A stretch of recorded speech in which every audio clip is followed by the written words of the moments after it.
Welcome to the Provider Mentor Podcast. I'm your host, Greg Chadwick, and today I'm joined by my co-host, Michael Clark, the athletic koala himself, and together we're going to talk with Scott Chapman, who is the founder of Able Digital Wellness. Scott is on a mission to improve the health, fitness, and well-being of people living with a disability through the power of digital wellness platform that is reshaping how participants, support workers, and providers engage with a healthy living and a healthy lifestyle.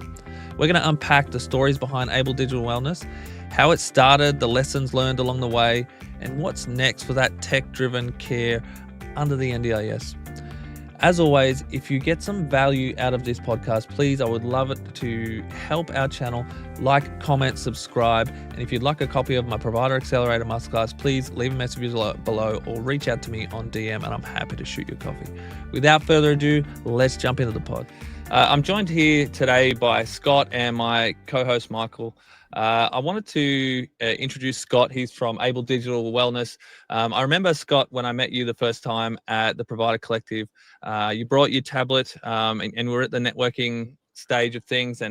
And I noticed like 6 people all just huddled around and you were showing people through and they were always really, really interested. And that's where it kind of spruiked my interest and curiosity. Like, what's he showing them? This must be something that has value because everybody's super into it. So I'd love for you to tell us a little bit about what digital wellness is and especially the platform Able Digital Wellness. Absolutely. And look, it's one of those little tricks, right? If you take a toy to a presentation, people want to come over and go, oh, what's he got? So, the shiny thing in the corner. Yeah. But no, it is always good because, Able is still such a new platform and such a new concept, I suppose, for this market that it always draws people in and they want to have a bit of a look at it. But in short, Able is a preventative health platform that was really, really designed with the primary goal of helping people with a disability to live longer, happier, healthier lives.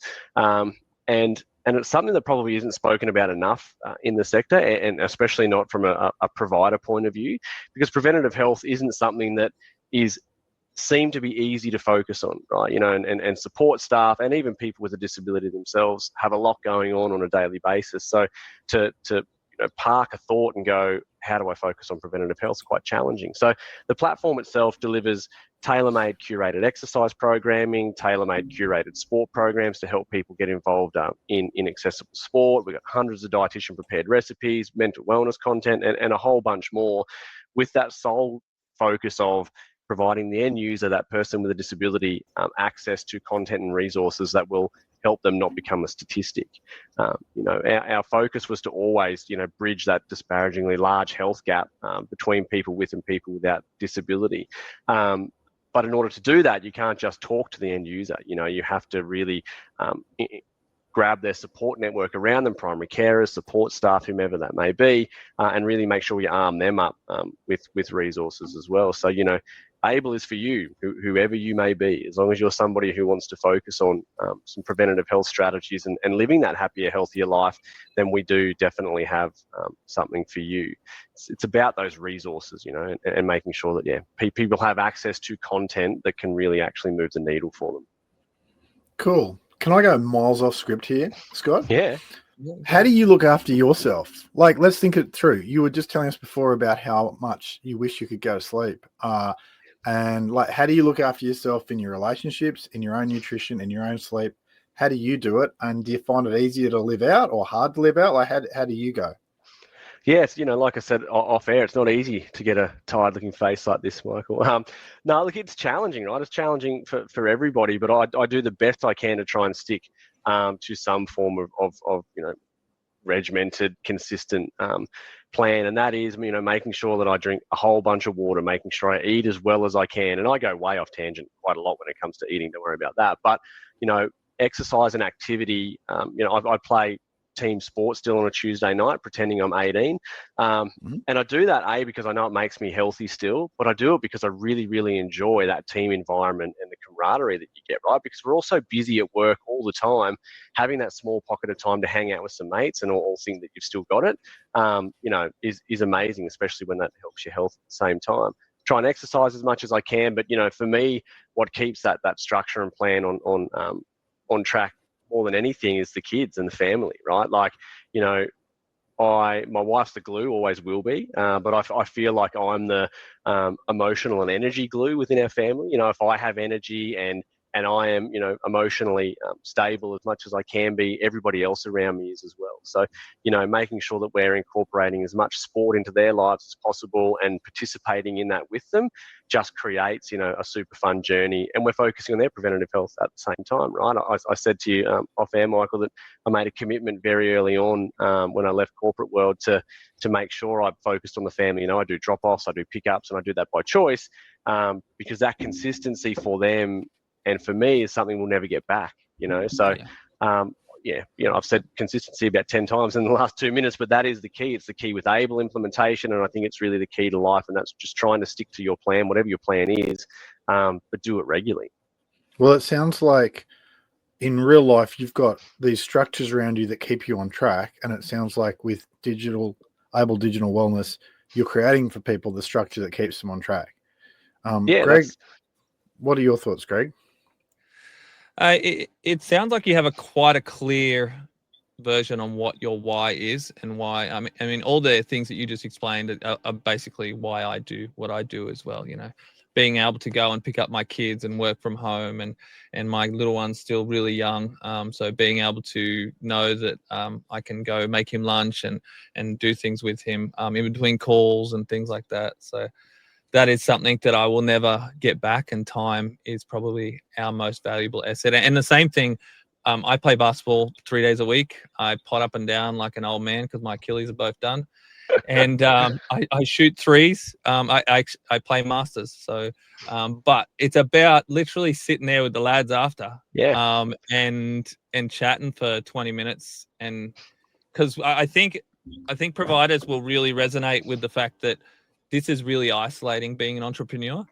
And without us getting out to networking events, and that's the best thing about networking events for me, networking events or hanging out with mates and all that sort of stuff, I think it can be really quite a struggle from a mental health perspective.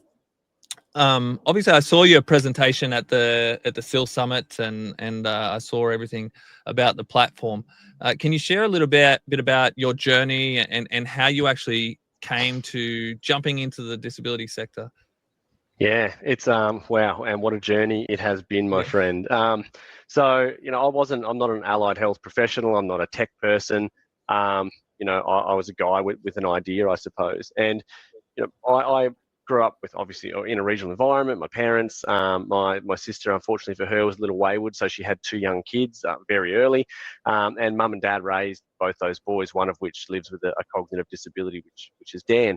And, you know, I never saw Dan as having a disability, right? Like we knew he did, obviously, but he was just always Dan because there was no sector, there was no NDIS at that stage. It was just, you know, country environment, and this kid's a bit different to everyone else, which was fraught with its own challenges as well, right?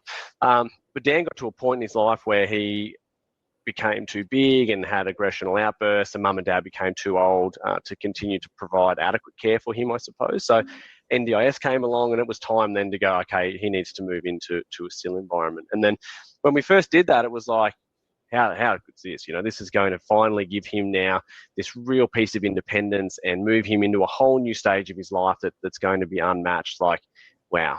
And then we were quite blown away, you know, following that. And it wasn't blown away, I suppose, because the care was horrible or the house was crap or anything along those lines. It was just really understanding parameters and restrictions in environments that don't give people, you know, full freedom in life. And it's not because, again, you know, providers are doing the wrong thing in most parts. It's because of the way the system and structure is set up and resources that were available. And to talk to that a bit more, you know, Dan used to participate quite a lot in community activities and sport. He always loved food, but was never grossly overweight or anything along those lines. But removing him from that family environment and putting him into an environment where the people cared for him, they genuinely cared for him. But ultimately, it wasn't a house that he picked. It wasn't support staff that he picked. It wasn't roommates that he picked. You know, he went from this carefully controlled environment where he had choice and control, but it was thought out and restricted to a degree for his best benefit, into an environment where he had relatively unlimited choice and control, and not that feel of family love around him, I suppose. So that hit him pretty hard. And as a result, he became socially isolated. He started to binge eat. He refused to exercise and move. He didn't want to play sports anymore. And he put on a considerable amount of weight in a very short amount of time. And, very naively, and again, I want to, the caveat I want to put on it is, the provider at the time was doing nothing wrong. They were a fantastic provider. The staff were fantastic, and they were doing the best they could with what they had, right? But again, from an outsider looking in, I'd sit there and I'd go, you guys are making him fat. Like, why are you not doing more in this? And why are you not doing that? And how come you haven't stopped him doing this? And they're like, well, there's this thing called choice and control, right? And I'm like, what are you talking about, And I never want Dan to not have choice and control, don't get me wrong. But my understanding of choice and control when he lived with us was, no, dude, you're not going to eat that for breakfast. Oh, I want to. No, you're not having ginger beer for breakfast, man. It ain't happening. And Dan wouldn't have ginger beer for breakfast. But in this environment, it's not the same, right? So it was, I'm going to have ginger beer for breakfast. And, there was gentle coercion to, maybe we should have a juice or something instead. No, I'm going to have ginger beer. All right. And Dan would have ginger beer. And then he'd go, that was pretty good. I might have 3 more. And then I'm going to have a block of cheese for morning tea. And then I'm going to have 4 Monster energy drinks in the afternoon. And this sugar high and emotional roller coaster and significant weight gain and everything started to kick in. And again, like I was looking here going, why don't we get him moving more? Why aren't we playing sport? Why aren't we? And what we generally had coming back to us was, well, I'm not a sport person. I'm not someone who exercises a lot. So how am I supposed to encourage and or do it in a safe and happy manner for someone with a disability, right? Like, that's not part of my job. So then I started to go out and look for resources to go, okay, let's get him a fitness app, and you guys have the fitness app in the house, and you start to do the exercises with him. Cognitively, it was way too challenging for him to understand. Physically, it just wasn't set up for somebody with, you guys get it from a cognitive disability perspective. His balance isn't quite right, and his ability to understand instruction and perform, you couldn't give him a mainstream fitness app and expect that he could do it. And then I was blown away by the lack of resources out there. There were pockets of videos on the internet predominantly focused at people utilizing a wheelchair, but that was it. So I started to realize really quickly, as much as these support staff want to do something different, they don't know how, and you don't know what you don't know, and there's nowhere they can go to get things to assist them to do that. So that was where the idea was born. So I very quickly, as I do, very impatiently went, I've got 3 people I'm going to grab to help me build this product, not understanding the sector. So we built this platform, and we're like, yes, let's take it to market. This is the coolest thing I've ever seen. Wasn't co-designed, had no research behind it, and had nobody with lived experience in the content. Went to market, and it was shit. And providers went, this isn't going to work. I'm like, damn it, I spent all my money. So we went back to the drawing board, and really went, okay, so what do we need to do? We need smarter people than me involved. So I campaigned with Griffith Uni for quite a long time to get Griffith Uni to come on board and assist me with what we needed to do. And thankfully there were some really cool people in the Inclusive Futures team up there, namely Professor Elizabeth Kendall, who really believed in what I wanted to do, and Dr. Kelly Clancy as well. So they were like, yep, we're all in, let's work on this together. I now sit on an advisory board with Griffith Uni's Inclusive Futures, helping to commercialise disability research, which is really cool. But then also, people like Dr. Dinesh Palapana, who's a quadriplegic doctor lawyer, all of these people sort of to come around me and go, we see what you're trying to do, we believe in what you're trying to do, let's build this out better. And this is a very long answer to your question, Greg, I apologise. But, we then worked with Griffith Uni and Queensland State Government to build multiple iterations of the platform to the point where we are right now where, a provider can purchase or an individual can use their NDIS plan and basically go, right, here is a tailor-made exercise and wellness plan for me to focus on my health and well-being. So, it was really out of a need to make sure that my nephew didn't become a statistic. And when you start to look at those statistics, you go, wow, there's so many people in this cohort of disability who don't have a me, so who's looking out for them? And that was a big, home hitter for me to go, we need to build something to change these outcomes. Wow. You know what? You just said so many things that are so useful there. One of the things that you point out is something Greg and I talk about all the time with early providers, which is to have a minimum viable product. It's like when like what you said, you don't know what you don't know. You built the app thinking the market will love this, people will love this. You built what you thought they wanted, but there wasn't the early testing of, Are people actually picking up on this? Are they using it? How do we tweak it? If you could go back in time, and this is not really for the tech people, this is for the every people. You were building a business, trying to give the market what it wanted, but it hadn't been tested the way now you would. What did you not know then that you wish you knew? I think it was a whole bunch of things, like and one of the first things was iteration 1 of Able then went and got piloted in houses. So it ultimately got tested and it shaped the roadmap for version 1.52 and beyond, right? So I think where I went wrong more than anything was, you can have an idea in anything, and you don't need to be an expert in that field, but you do need somebody around you who is an expert in that field. And one of the biggest mishaps that we made early on was, we had good fitness and health people around us, if you will, but nobody with really specific disability sector experience. And my sector experience was my nephew, and as I said earlier on, we didn't see him necessarily as a person with a disability, and we knew nothing about the NDIS as a whole. So building anything's challenging, but as you said, like, you've got to make sure you've got that MVP. You've got to make sure it's got a market fit for a problem that's out there, but also has research, and not, university research as such. If you can get that, great, but just research about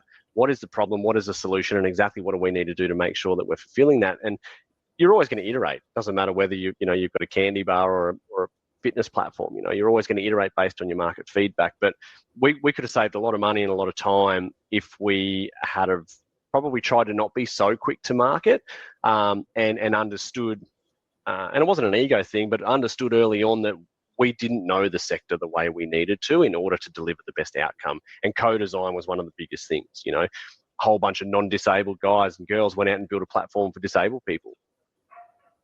Cool. We changed our view very quickly after iteration 1. I think you had to go through that journey though, man. To be honest, like that. Yeah, it's like you said, the unknown unknowns, what we don't know yet. And in a way, you did test the market. You were able to figure out what didn't work, and then find other people that could help guide you there. I really resonated. Sorry, go. Well, sorry, I was going to say that the non-co-design part wasn't because we didn't want to co-design it. We just didn't understand the value in co-designing it. And I implore anybody who's going into a disability sector with any form of anything, co-design is the number one thing that you need to be doing from the outset. Absolutely, without a shadow of a doubt. 100%. I really resonated with your story, and it's something that, as someone who's worked in a lot of SEAL houses as a support worker, it's something that I saw so often. It's not that the organization, and there's anything wrong with the organization, but it's sometimes the system is that your hands are really tied. That, around the choice and control that you mentioned, maybe around is there drop-in supports going to come and take them out, or what time are we bound to that? And then the one support worker has to manage the other participants in the house. So, maybe you can just go sit and watch some TV for a while and that sort of thing. So it felt really institutionalized, and I say this from a previous model, and I think looking at the SEAL Summit and looking at how everything is starting to change and go, people are really upping their game, and that's I think something that I really got out of that is that if you don't up your game, you're going to look like someone that doesn't fit in this circle now. It's pretty standardized, right? And it's, again, I use the word unintentional a lot because I don't think the sector has done what it's done or built itself the way it has, in an intentional manner. And, everybody's pretty much the same in a lot of ways. And they don't mean to be, but that's, so many people entered the sector in whether it's community care or SEAL or as a soul trading support worker or whatever, and went, this is kind of the baseline that I need to do to get started. It was then, you start and you go, oh, wow, I can't keep up because, we don't have structure or consistency or, worlds of experience. And going back to that question you asked earlier, Michael, about, how do I do my own stuff outside? It's that consistency piece, right? Like understanding what I need to do and when I need to do it. So, if you've got 100 houses out there now that are all doing the same thing, where is the differentiation for them as a provider to make sure their vacancy rates are filled or to grow to a second or third house? You've got to have a point of difference in the market. And if that point of difference can be literally delivering additional life for a family member of someone and preventative care outcomes and reportable routines around positivity rather than just the negative stuff, then people like me are going to naturally gravitate towards that's a provider that I want my family member to be working with on a regular basis. So there's big wins in being better. That's for sure. Well, I guess you're not talking about a point of difference. You're talking about a point of better. If someone's got the sort of app that you've got or whatever means they have to cause people to exercise or eat well, that's not difference. That's better. And so anything that you can do to make your still look better than the next door one is a win. So I guess what you're doing is you're coming in going, right, you can now market yourself as healthier than the place next door. Here's the app. Like, what a Using deal. a university research validated preventative health platform to make sure that your family member lives the happiest life they can. Absolutely. And look, to my own detriment, every time I'm at one of these SIL presentations and that, I shouldn't say it as much as I do, but I do. Like, you don't need ABLE, please subscribe. But you don't need ABLE. You just need proactive people with a strategy to go, even if we can just get somebody to go and, we know the mail comes at 2:00 in the afternoon, right? And if said person likes checking the mail, let's just get them to maybe walk to the mailbox 13 times today instead of at 2:00, and we can get an extra 100 steps in for the day. Just little strategies around ways to focus on activity and movement and energy creates huge outcomes at the end. So, whether you have a really definitive, well built out and thought out platform like Able Digital Wellness or not, as long as you have strategy and consistency, you can still make change and still promote it as, healthier, happier change. Just try. But even then, without a platform like Able or some kind of system, there isn't consistency. No, it's you're right. one support worker coming in and doing one thing, the next one doesn't clock on and do another thing, and one support worker, and there is no consistency, and therefore without that consistency, without that repetitions, you don't actually see improvement. You might see maintenance maybe, but without that, you don't really see it. And so diving into the platform a little bit, what size SEAL organization does this fit into? Like a one-house SEAL organization? Does this fit into 100 SEAL? And how does it fit into the organization? It's literally one size fits all, right? So we have clients who literally do have one house with one client, and we have Queensland State Government in a room with hundreds and hundreds of houses and thousands of residents. Because the joy and benefit of digital technology, right, and automation behind it is we can roll out to 100 houses tomorrow, or one house at the same timeline. We're in the process of stage 1 rollout with, as I just said, Queensland State Government. It's 50 odd houses across North Brisbane through to Townsville, and it's a press of a button for us. Fires off training videos, logins to the platform, welcome packs that get sent to their houses. So you don't have to be a large organization with a huge budget. You just have to be someone who identifies that you want to be better in your own environment, you want to provide better resources for your staff, and you want to provide better outcomes for your residents. And if that's you as a provider, then Able fits what you need to do without a doubt. That's the best part about, I think our go-to-market strategy was always, we don't want people to have, an Aruma budget in order to provide preventative health strategies in their environment. They have to be tailorable or trainable, I suppose, to someone with one house who wants to grow or someone with one house who doesn't want to grow, right through to, the largest providers in the country. Yeah, that makes sense. And I guess Greg and I, we love to measure things, okay? Like the more time you spend with us, the more we measure things. So Greg loves to measure, say, how many participants his early stage providers have, and he measures that out, he graphs it, he helps them understand profitability. So for me, helping people on LinkedIn, we look at what's the influence you have today, what do you want it to be in 3 months, how do we make that happen? But anything that can't be measured won't be worked on consistently. Anything can't be measured, people don't see the point. So how do you go about measuring the effectiveness of the program that you do so that the next provider wants to jump on board, or that people can see that, oh, they're persevering through the hard day of extra ginger beer for breakfast, you're still going to get there? Like, how do you do those measurements? What do you show the world, and what do people find most compelling? Yeah, so there's a really good point, right? Like, because if you can't measure, you also can't have accountability. And accountability, you know, in a positive manner for staff is primary in getting any of these things off the ground. So Able, you know, we have a bunch of different metrics that we measure, right? So for the end user, the person with a disability, we measure their active minutes every single week versus the goal that they set. They set their own goals. We measure the content and their mood rating, so content interaction and mood rating. You know, people have asked us, you know, do you put in a starting weight and an end weight? And it's like, well, no, like we don't want to, we're not here to lose 30 kilos in 30 days, right? Because, you know, Dan, my nephew, is still grossly overweight. So if I was measuring and benchmarking for him weight loss, then it would be a failure for the last 2 years and he'd feel like shit, right? But he moves every single day. He's more in the community every single day. So it's more around finding and measuring the positivity, right? So we have an activity reporting portal where support staff can track, or they enter in information around this is how they felt before and after certain things. This is, you know, what they did outside of the SIL today, and it all then compiles and is able to go, hey, here's his average mood for the day and week. Here's how many active minutes that he's had, and here's some cool photos and notes around activities that we've done to promote preventative health and independence for this individual. Because 90% of the reporting that we're doing inside of environments like this, again, unintentionally, because the way the sector's set up, is focused on negativity, behavior reports, medication reports, you know, and that's a depressing thing, right? Like if we're always talking about the negatives, then how do people get excited and happy? So we really focus our reporting metrics around positivity. Any engagement is fantastic. Any activity is better than no activity from the week prior.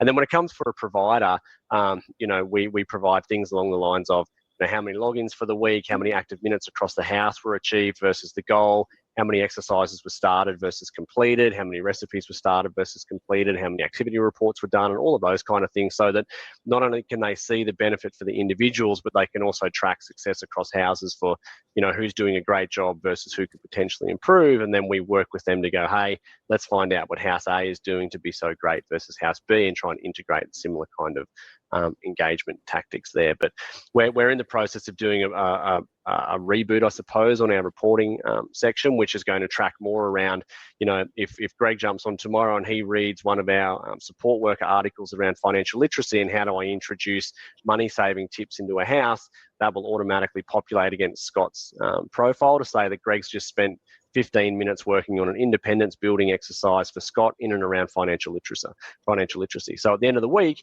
you know, you can not only see all of the great things we've been doing in a preventative health measure and for general activity, but you can also start to map now what you're doing to focus on NDIS goal attainment, because, you know, at the end of the day, that's what we should be doing is you know, focusing on those NDIS goal attainments and the preventative health together. So yeah, it's you know, that next stage is looking really exciting too.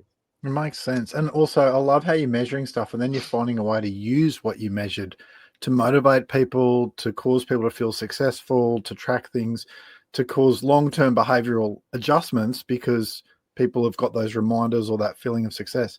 That's just that's helpful. We're looking at our you know, AI is the big thing at the moment, right? And we're looking at our AI strategy at the moment, and part of that's going to be centered around, you know, each piece of content that the end user and or support worker engage with. We want them to rate, you know, their happiness, I suppose, to that, or the mood or outcome change that are provided for the person that they're working with the idea then to go, hey Able, so ask Able, hey Able, you know, I want you to give me 5 different activity ideas for Greg today that we know are going to make him happy. Well, if Greg's rated, you know, shooting basketball on the inclusive sport platform that we've got has made him happy every single time, then the content we're going to feed through to Greg's going to be focused around basketball because we know it makes him feel good. So one of those could be laundry, right? And not just doing your laundry, but now here's an activity that you can do with Greg where he actually shoots his dirty clothes into the basket to separate his whites and his colors rather than just doing the laundry. So if we do it in this manner, would that encourage him to be more independent, but also have more fun at the same time? So we'll have to ask his wife if that works out well. We'll soon find out. But, you know, we want to make sure that every piece of content within our platform over time is directly relevant to you, whoever you are, right? It can't just be a blanket fit. I think it's not. Well, it's not just you. The fact that you're measuring all this data and all these metrics, it really gives you so much more information that now you can create some kind of a solvable problem. Because, like you said, when you first started, and I think everybody has to go through this. When you're developing a product or a program or an offer or whatever that sort of thing is, you put the best thing out there that you can. and then you measure the data, and then you either take something away or you add something to it. And it sounds like you guys are really stacking value.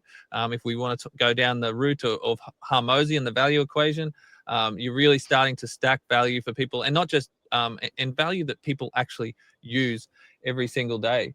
And to that point, how if a support worker, let's say, okay, it's in a rumor, a support worker comes in to start their day, how would they interact with the app, and where does that kind of interject into the support worker's day?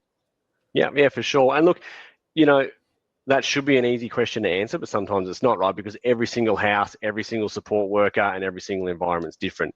Not just to that, I'm in the middle of our screen right now. I'm the person living inside the house.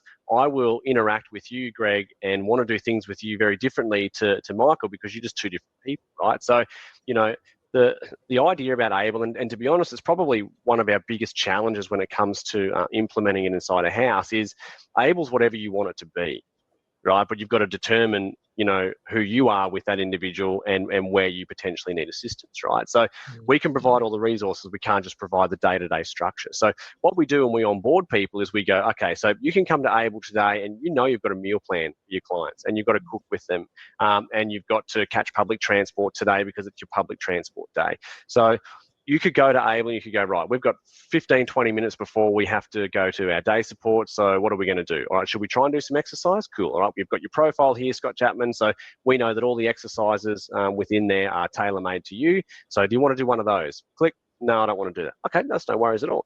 What about some sport? You selected that you wanted to do soccer or basketball as two sports that you wanted to learn. Should we watch one of those videos and pass the ball together?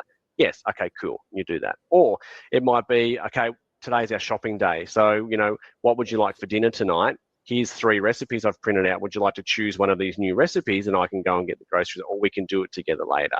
Or today is the day where you've got CP one-to-one support, and we've got to get your money out of the bank, but we need to catch public transport. So it's our public transport day. Let's pull up a blog on, how to catch public transport, or pull up a blog on how do we set a budget around cooking for food. So, there's a lot of content in there, and it's becoming a lot more refined with our new content roadmap strategy that we're building out at the moment. But, again, very long-winded answer, but Greg, I'm sorry. You're good. You're good. Is Able, the structure for Able is whatever you want it to be. You just have to have a really open mind as to, what do I want to do today? What do I need some help with? And then jump in and have a look around. And that's where that AI overlay is going to become so much more important as we roll through with that whole, hey, this is what the day looks like for Greg today. Give me some ideas of what I can do with him. Okay, cool. Here's 2 basketball videos that he's going to enjoy, or here's our directory for accessible clubs in the area, and Gold Coast Basketball has this, so maybe he should go there. Or Greg likes whatever, so here's 3 other blog articles or videos that you could potentially look at that are going to be able to fill your day. I love your work, Greg. What thoughts are going through your head? I mean, I've got 100 thoughts going through mine. One of them is, if this stuff works, it's a game changer for so many people. Another one is like, okay, I'm glad I'm not walking in your shoes trying to make an app that fits such a broad range. Greg, what's going through your thoughts, Greg? Because he's obviously done well. Well, I mean, it sounds like it already works. It's just a matter of tweaking and finding a way to get stickiness and get user engagement and finding that better. Obviously, I love that the AI is coming into play. We're in a kind of a funny world at the moment where people don't have a lot of trust in AI. So, what the response is going to be to that, it can be really amazing. And maybe it's just something that we don't say, hey, this is an AI. It's just you're gonna ask it questions, and it's more an LLM, isn't it, rather than AI. Yeah. And there's something you just said there, Michael. Two points I want to make if I can. Greg said it looks like it already does work, right? And in a lot of cases it is. We've got some fantastic case stories that are coming from our clients at the moment. Things like there was a client in the Goulburn Valley region who's lost 35 kilos in 3 months. We've got a guy in northern New South Wales, or a lady in northern New South Wales. Paper down there did a story on it the other day because she couldn't walk to the end of the driveway, but through encouragement and structure and consistency in the platform, over time she can now do laps around the block. Think of the independence and activity creation that makes for somebody like that. you'll love this one, Greg. You're a basketball fan. One of the guys that actually lives with my nephew, he will not exercise, simply flat out will not do it, which is fine. But he's found enjoyment then in the basketball videos, which then helped him to interact with a support worker to play basketball, which then got him into a community club, and then he won a grand final and everyone got to go and watch him. Like, these are the kind of stories that genuinely bring a tear to my eye, because we're doing the shit that we set out to do, right, which is so exciting. But, I actually had a comment passed to me at the National SEAL Summit, and it was by someone who's followed our journey for a long time. He's an absolute champion person. And he said to me, I really thought you guys would have been bigger by now or further along than you are. And I was kind of taken back a little bit by the comment to start with, but then when I really digested it, we probably should have been, and we probably should be in a lot more houses, a lot sooner. But a couple of things that stopped that, right? And again, off air, Michael and I were talking is, we've had people offer us money to help us grow the business, right? But they were people who could just see an opportunity. And we're not interested in working with people who see financial opportunities. We're interested in working with people who see, economic value and opportunity for sure, but philanthropic outcome for people who need it. So, our growth has been slow because, we're a bootstrap tech startup. Starting a tech startup is challenging, full stop. Starting one in a niche industry that's very heavily focused on content, which is very expensive to produce still, was challenging, right? And then creating multiple iterations based on research to make sure the product that we had was actually fit for purpose and worked, is why it's taken us kind of so long to get to where we are now. But the best part is, we've got a new team in place. So for those of you, your listeners and watchers, Tommy Trout, who founded WeFlex, is now part of our team. He's on our advisory board and is our chief growth officer. Our advisory board does consist of Dinesh Palapana, Alesh Prasad, Professor Elizabeth Kendall, and we've got a whole new roadmap for, now that the product's in market, it's validated by the university, and we are getting that traction. The next 2 to 3 years, oh my goodness, like, strap yourselves in because we're out of here, and one of the really big pivots as well is, we've really positioned ourselves over the last 2 years as we're a for provider platform, right? Which is the way that I could, with the limited resources we had, steer the ship, I suppose. But the next phase of Able, which will be live by sort of February, is a huge push just for individuals. If you're an individual with or without an NDIS plan living in Australia or anywhere else in the world, you can have access to our platform and all the content that's relevant to you by one click of a button. So the platform will look different, it'll feel different, but if you are cognitively capable of utilizing it yourself, but you live with a disability, then you can just have it yourself in your own home, just like you would, Chris Hemsworth's Centerfit app. So that's a really exciting next step for us also. So the results will keep coming. Yeah, amazing. So I think I read online, and I'm pretty sure it sounds really, really interesting that people don't really kind of have a base on what you did before you came into this sector. Can you tell us a little bit about what were you guys at, and your philanthropy that you were implementing prior to jumping into Able? Yeah, for sure. I don't want to say I was uneducated, because I wasn't. I was educated, but I was never good at education, right? Like, I wasn't good at school, I wasn't good at uni, so I just fell into roles that people like me would normally fall into when I left, and that was sales was the number one thing. Right. So, which led me into a career in media, where I ended up being on air, and I became a general manager, and all these kind of things in a really large media organization for about 15 years. And then I ran a group of action sport magazines, which was really, really cool and fun. But the big thing for me, like, early on, was seeing the difference you can make for someone, right? And simply stopping someone down the street and going, "Hey, you look great today."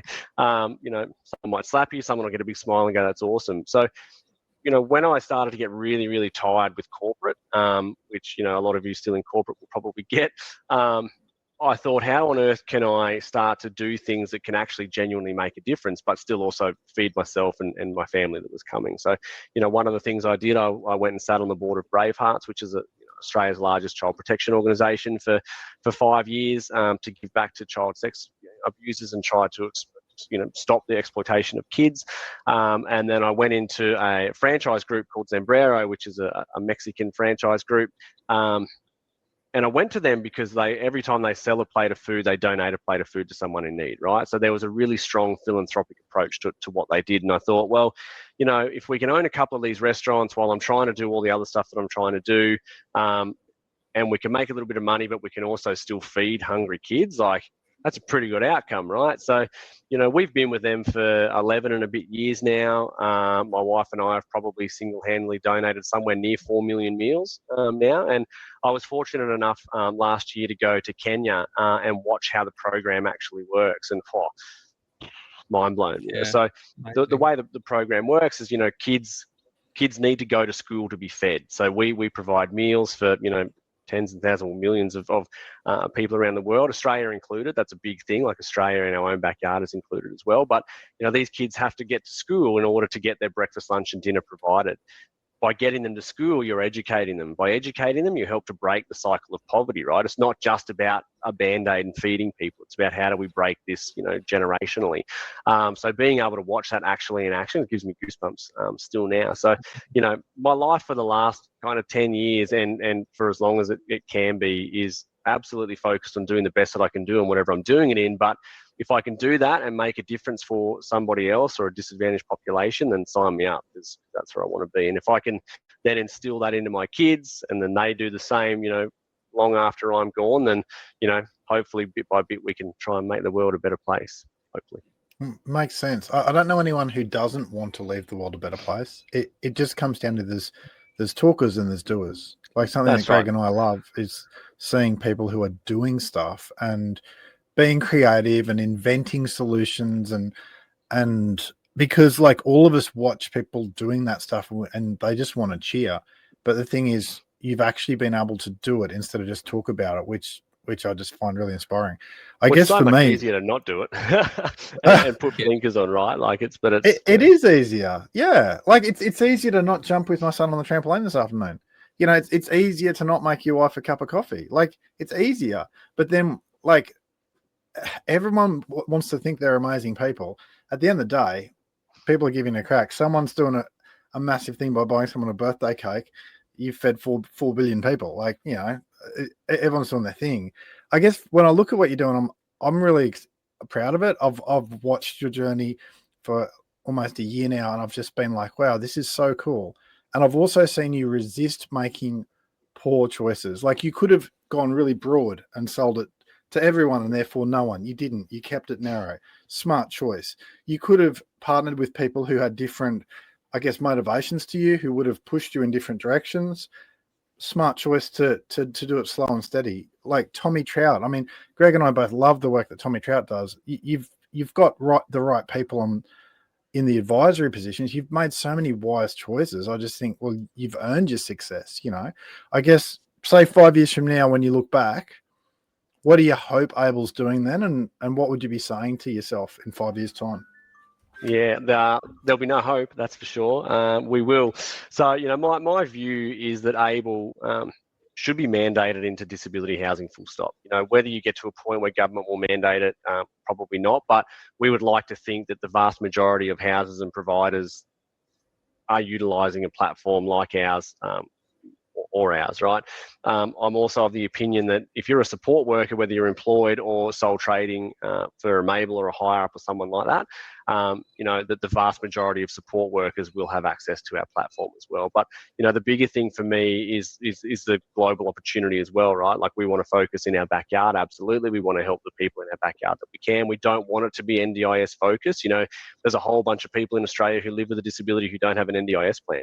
So how do we continue to make it available and accessible to them, and then on a global scale as well? So 3 to 5 years, we'll be sitting here going, we've got tens of thousands of users globally across the country, and we've really solidified ourselves in the Australian disability sector, not just the NDIS, to make sure that we've moved that needle. I'd love to try and do long form research on statistical improvement in certain areas. It's very challenging, obviously, when you look at have we as a singular organisation moved the needle on prevention in diabetes or reduction in behavioural outcomes, and we can capture data ourselves, but whether or not that moves the needle on a wider scale or not, I don't know. But just making a change Michael, if I can look back in 5 years and be really happy with the fact that, we've improved life outcomes for people, whether they're in Australia or New Zealand or wherever, then I'll be stoked. But I'm really comfortable and confident now with where we are, with what we've learned and done over the last 4 years, and the team and roadmap that we have on board for the next 4, that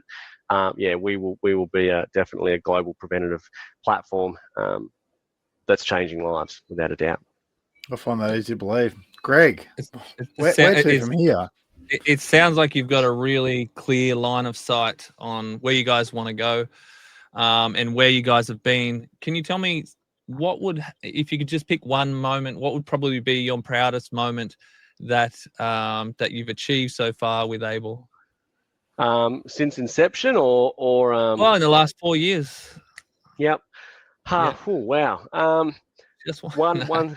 You can mention more if you want, man. Yeah, look, it's really hard to mention one, but I think a couple of highlights for me was, even though version 1 was crap, getting version 1 to market, right? Like sitting in a car park one day having a conversation with my friend about my nephew who was going to be dead by the time he was 40 from a heart attack, to then 6 months later having a product in market, albeit not the right one. That then made me go, I can actually turn this into something, right? I can actually do this if we do it right. So that was a super pivotal moment for us at that point.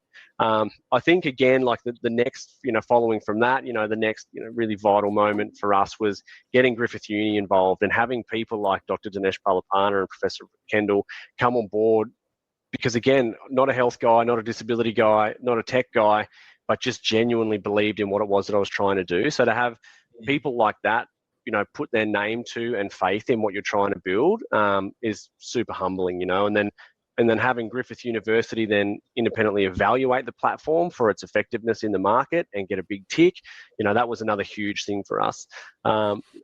Securing our first grant, I didn't even know how to apply for a grant, and then having Queensland Gov, back us with a grant, and then going through the motions of then acquitting that grant 12 months later, I thought we were going to mess the whole thing up, but we did it. And it was like, oh, what a milestone moment. And then, right through now to signing Queensland State Gov as a client and signing Aruma as a client and delivering our platform into their houses, and seeing money that didn't come out of my pocket go into the bank account to grow the business was amazing. But I think, and it's easy because it's been the closest point to now, but having our team at the point where it's at now with Jake, who's our CTO and developer, Tommy, our chief growth, myself on board, people we have working around us, with the roadmap that we have and the very, very clear vision on what we want to do both for providers and for individuals. Like I sat down last Friday and just went, oh, wow, like, what we're going to do in the next 12 to 24 months is going to be pretty astronomical. So, couldn't narrow it down to one, but they're probably 5 of the most pivotal kind of things that have occurred for me that we look back and go, again, it was just a guy with an idea, and now we've got universities and governments and all of this backing us to make the place better for people with lived experience. It's a pretty cool feeling. Well, you've certainly won the game. I tell you what, all 3 of us have got to go and do something new now, but my goodness, this has been so much fun. You haven't won the game, but you are winning the game.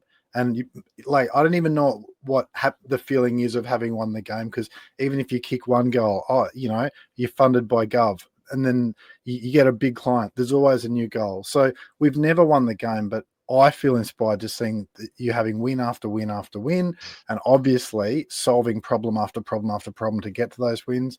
I just think it's so inspiring. Just thank you for making my day. That's awesome. Thank you guys for having me. As I said, it's been a journey. It's going to be a hell of a journey for the next few years, but yeah, making that difference and changing people's lives is a pretty fun thing to do each day.